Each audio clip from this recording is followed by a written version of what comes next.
पल्लवी आदर्श college सार को आदर्श और नंदिनी को फोटो देखिए कहे सार आपणक ये दी जनकर कथा तो मन थी निश्चय।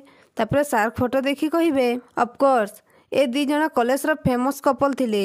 तापर पल्लवी कहे सार आई यू श्योर ए दी जन सतरे परस्पर को बहुत भल पाउथिले। तापर सार कहे अरे मु कहली ना क्लासिकल कॉलेज रोमांस चली सेमानकर एमिति रोमांस फिल्म कहानी मानकर थाए रियल लाइफ रे बहुत कम एमिति कपल। तापर पल्लवी कहे सार प्लीज आपण मते ए दी जनकर भितर डिटेल्स कहि पारिबे। तापर सार कहे हेले तमे ए दी जनक विषय रे एते कथा जानिबा को चाहुछ काहेकि। तापर पल्लवी कहे एक्चुअली सार आदर्श महापात्रंकर मु जूनियर मु मो कॉलेज लाइफ को नहीं गोटे स्टोरी लिखा चाहूँगी आउ आपणक पाखे मते ए दी जनक इनफॉरमेशन मिलिबो। तापर प्रोफेसर कहे चल कौटी शांति रे बसी आराम रे कथा हेबा।